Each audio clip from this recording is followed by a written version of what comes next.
Welcome to Ruhi की कहानी। उम्मीद है आप सब ठीक होंगे। तो चलिए शुरुआत करते हैं आज की कहानी की। दुबे अभी मुंबई में नया नया है और आर्थिक स्थिति भी अच्छी नहीं है। 3 बच्चे हैं बेचारे के। बड़ी बेटी का नाम रीवा है जो कि 14 साल की है। बाकी 2 लड़के हैं, एक 10 साल का संकेत, एक 3 साल का बबलू। पैसों की कमी के चलते दुबे अपने परिवार के लिए मलाड में फ्लैट नहीं ले पाया था और उसे विरार के स्लम एरिया में एक घर किराए से कम दाम में मिल गया था। सब कहते थे उसमें भूत है, मगर दुबे पढ़ा लिखा था, उसे भूत प्रेत में विश्वास नहीं था। घर बड़ा नहीं था, बस 2 कमरे थे। उसी में खाना पीना रहना सोना सब हो जाता था। कुल मिलाकर एक परिवार के रहने के लिए पर्याप्त था। बस प्रॉब्लम एक थी, वह ये कि बरसात के दिनों में घर की छत से पानी टपकता था। दुबे और दुबे की पत्नी के लिए बेहद समस्या थी, जिसके चलते कई रात दोनों को जाग कर काटनी पड़ती थी। और बच्चों के लिए छत से पानी का टपकना मनोरंजन का पर्याय बन चुका था। जहाँ भी पानी टपकता बच्चे फौरन पतीला लेकर भरने के लिए पहुँच जाते। किसी तरह दिन काट रहे थे। एक दिन बच्चे घर में अकेले थे। अचानक गैस चूल्हा अपने आप जलने लगा। रीवा डर जाती है, मगर संकेत को मज़ा आता है। वह बबलू के साथ बैठकर हंसने लगता है। तभी दुबे की पत्नी बाजार से आ जाती है। वो गैस चूल्हा जलता हुआ देखकर रीवा को डांट लगाती है और कहती है, तू तो बड़ी है ना, गैस चालू करके बैठी है, देखती नहीं है घर का खर्चा कितनी मुश्किल से चलता है। रीवा कहती है, माँ मैंने कुछ नहीं किया, गैस अपने आप ही चालू हो गई थी। तभी दुबे की पत्नी ने एक झापड़ रीवा के गाल पर जड़ देती है और कहती है, एक तो गलती करती है, ऊपर से बहस भी करती है। मार पड़ती ही रीवा चुपचाप सिसक सिसक कर रोने लगती है और एक कोने में दुबक जाती है। इसके बाद दुबे की पत्नी दूसरे कमरे में काम में लग जाती है। तभी बाजू वाले कमरे से संकेत के हंसने की आवाज़ सुनाई देती है। वो आकर देखती है, मगर ये क्या, गैस फिर जलने लगती है। रीवा कोने में बैठी अभी भी रो रही थी।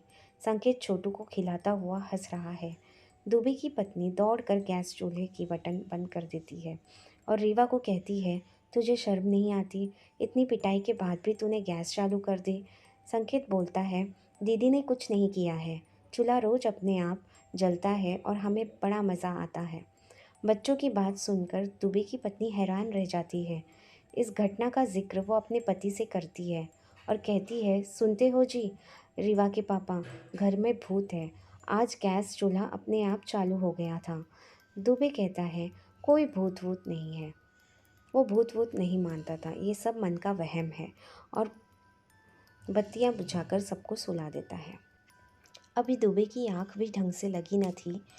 उसे ऐसा लगता है कोई शख्स उसके बाजू में लेटा हुआ है। वो पीछे की तरफ देखता है, मगर कोई नहीं दिखता है।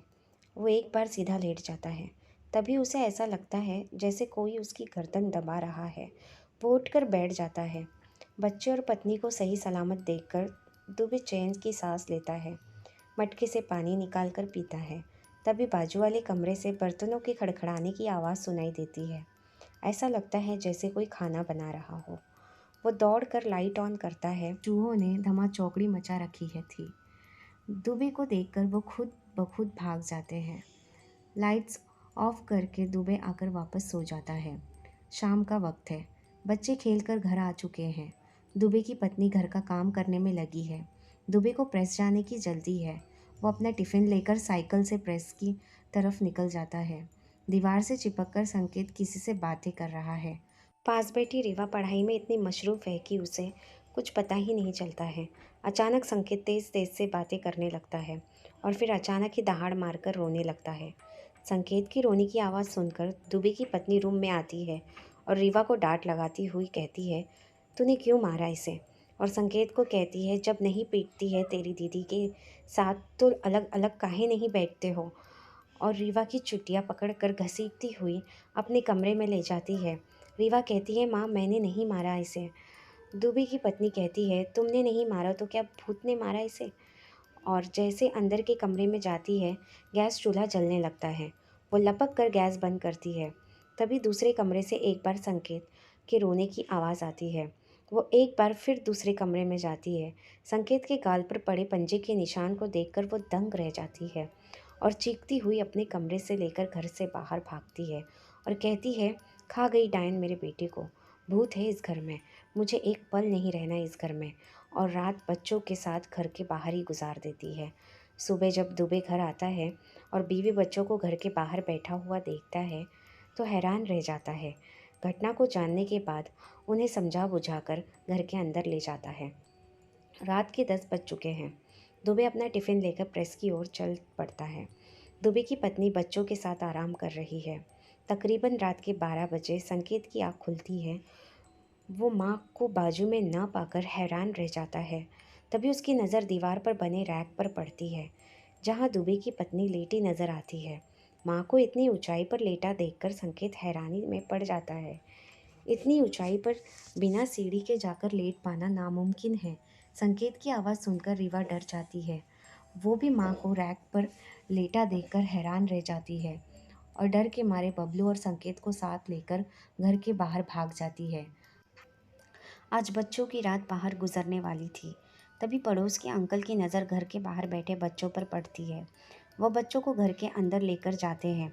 दुबे की पत्नी नीचे बिस्तर पर सो रही थी। माँ को बिस्तर पर लेटा देखकर बच्चों की जान में जान आती है।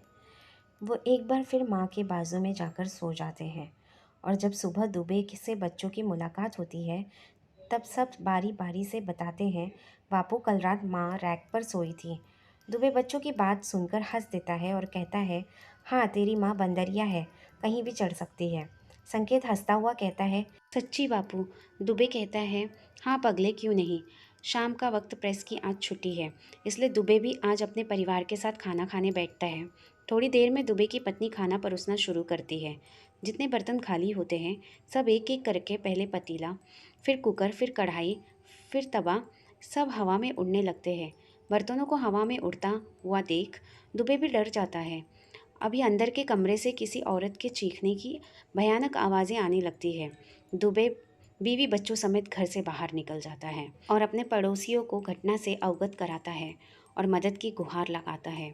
एक पड़ोसी बताता है, दुबे साहब आप इस मकान में रह रहे हो ना, ये मकान भूतहा है, इसलिए ये तुम्हें इतनी कम दाम में मिल गया है। हम लोग बहुत पहले से हैं इस मोहल्ले में, करीबन 10 साल से मकान खाली था। इसके पहले भी जितने लोग आए थे ना, सब के सब मर गए या फिर पागल होकर भाग गए। तुम पर देवा की कृपा है जो तुम अभी तक जिंदा हो। दुबे कहता है, तो अब मैं क्या करूं? पड़ोसी बोलता है, भोला तांत्रिक है, वो भूत प्रेत भगाता है। दुबे भूत प्रेत जैसी बातों पर विश्वास नहीं करता है, मगर हाल ही में हुई अप्रिय घटनाओं ने उसकी अंतरात्मा को झकझोर के रख दिया था और न चाहकर भी उसे भोला तांत्रिक के पास जाना ही पड़ गया। भोला तांत्रिक अनुष्ठान में प्रयुक्त होने वाली तमाम सामग्री की लिस्ट दुबे को थमा देता है, जिसे दुबे बाजार से खरीद कर रख लेता है। दूसरे दिन भोला तांत्रिक अपने ताल तंबूरे के साथ घटनास्थल पर पहुंच जाता है और तंत्र मंत्र का सारा झाम झगड़ा फैला के बैठ जाता है। सभी को आदेश देता है कि आप सब घर के बाहर चले जाएं। सभी घर के बाहर चले जाते हैं। इसी के साथ भोला तांत्रिक घर की कुंडी अंदर से बंद कर देता है और तंत्र साधना में लग जाता है। लगभग 5 मिनट के बाद भोला तांत्रिक घर के दरवाज़ा खोलता है। उसकी हालत देखकर ऐसा लगता है कि भीड़ के झुंड ने उसकी लात घुसों से बेदम पिटाई की है। भोला तांत्रिक अपना सामान समेटता हुआ भागता है। सभी उसको रोकने की नाकामयाब कोशिश करते हैं और पूछते हैं, तांत्रिक बाबा हुआ क्या? क्यों यूँ दुम दबाकर भागे जा रहे हो? वो कुछ बोल पाने की स्थिति में नहीं था। सभी उसके पीछे लग जाते हैं और आखिरकार जाकर वो अपनी कुटिया में रुक जाता है। एक लोटा ठंडा पानी पीने के बाद बताता है, तुम्हारे घर में बहुत बड़ा भूत है, जिसे भगा पाना मेरे बस की बात नहीं है। मैं तो बच गया, तुम भी उस घर से फ़ौरन निकल जाओ, वरना जान से मारे जाओगे। और हाँ, ये लो तुम्हारे खर्चे का पैसा। मुझे ऐसी कमाई नहीं चाहिए जिसमें जान का खतरा हो। भोला तांत्रिक की प्रतिक्रिया देखकर दुबे डर जाता है। तभी दुबे का दोस्त धाड़स बांधते हुए कहता है, तू चिंता मत कर मेरे भाई, मेरा अमरावती के एक बड़े तांत्रिक से जान पहचान है। फिल्म इंडस्ट्री के जितने बड़े बड़े दिग्गज प्रोड्यूसर डायरेक्टर हैं, सब चेले हैं उसके। सभी की फिल्मों का मुहूर्त, रिलीजिंग डेट का निर्धारण वही करते हैं। दुबे कहता है, यार तुझे पता है मेरे पास इतने पैसे नहीं हैं। दुबे का दोस्त बोलता है, तो पैसे की टेंशन ना ले, अपने प्रेस का जो मालिक है ना, बीमा, वो भी उसी का चेला है और त्रिकाल बाबा की कृपा से बिना प्रिंटिंग प्रेस तो क्या एक अखबार नहीं बिकेगा मुंबई में। तू चल मेरे साथ। कल अमरावती त्रिकाल बाबा को अपन बताएगा तेरी प्रॉब्लम के बारे में। वो पैसे को ज़्यादा तवज्जो नहीं देता है, वो कस्टमर और उसके केस को देखकर बात करता है। तू परेशान मत हो। दूसरे ही दिन दुबे अपने मित्र के साथ अमरावती के लिए रवाना हो जाता है और त्रिकाल बाबा को अपनी परेशानी से अवगत कराता है। दुबे की समस्या सुनकर त्रिकाल बाबा कहते हैं, जा बच्चा, बाबा तेरा काम फ्री में करेगा। ये भूत को भगाना बाबा के अस्तित्व की बात बन गई है। अब या तो भूत नहीं या तो बाबा त्रिकाल नहीं। और दूसरे ही दिन बाबा अपने चेलों के साथ मुंबई के लिए रवाना हो जाता है और दुबे के घर में डेरा डाल देता है। तंत्र साधना में लग जाता है। रात का वक्त आता है। काफ़ी मशक्क़त के बाद त्रिकाल बाबा भूतों को वश में करता है और दुबे और उसकी पत्नी को घर के अंदर बुलवाता है और वश में किए भूतों से बात करता है। एक चुड़ैल बोलती है, मुझे जिंदा जला दिया गया था। इस घर में मेरे कोई कसूर नहीं था। मेरे सास ससुर दहेज की मांग कर रहे थे।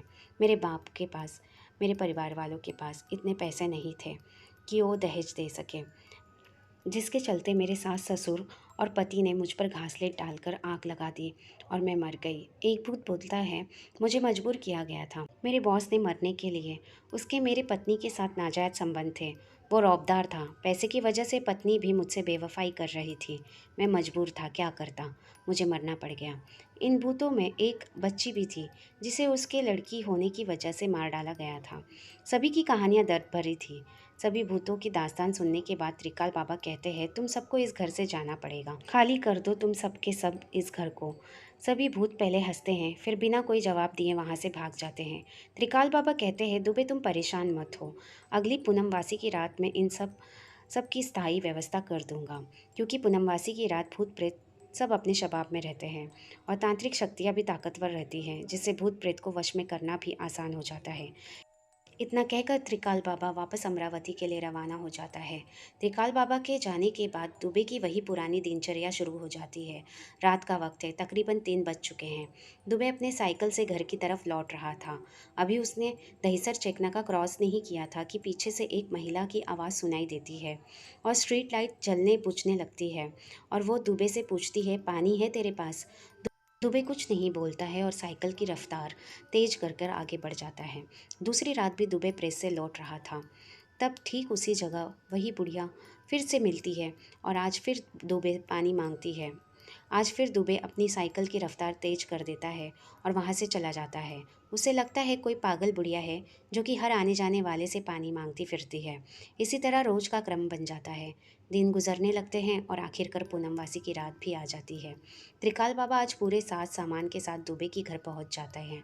घर को चारों तरफ से मंत्रोच्चारण द्वारा शुद्ध किए गए चांदी के तार से बांध दिया जाता है और देर रात के यज्ञ अनुष्ठान के बाद त्रिकाल बाबा भूतों को वश में करके वहीं दफना देते हैं और दुबे को कहते हैं, अब भूतों से डरने की कोई ज़रूरत नहीं है।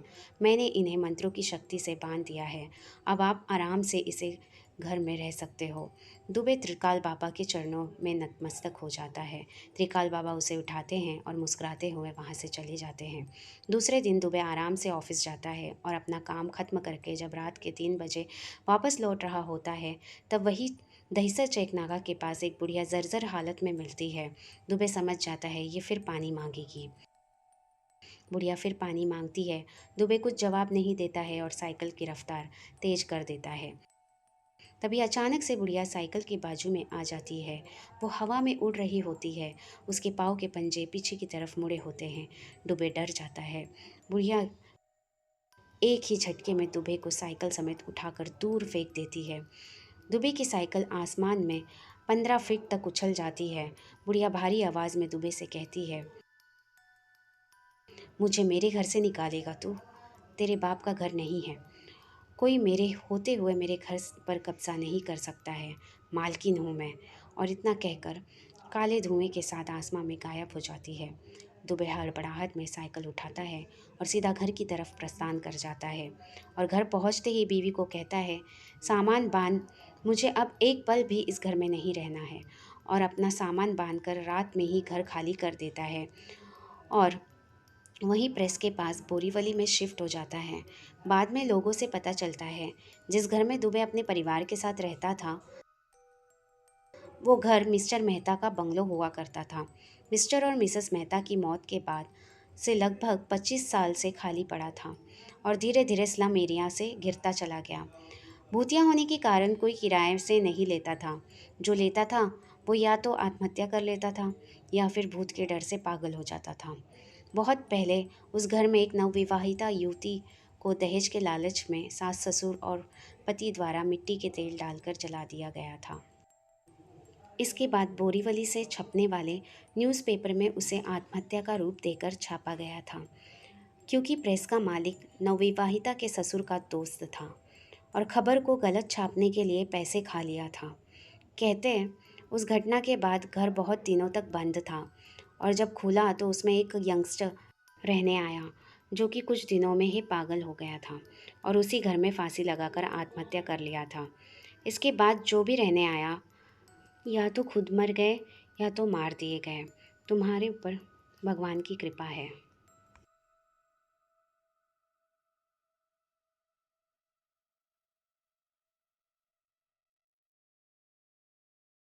उम्मीद है आपको ये कहानी पसंद आई होगी। मेरी कहानी पसंद आने पर मेरे चैनल को लाइक, सब्सक्राइब और बेल आइकन बटन हिट ज़रूर कीजिए। कमेंट में बताइए आपको ये कहानी कैसी लगी। ऐसी ही दिलचस्प कहानियों के लिए मेरे चैनल से जुड़े रहिए।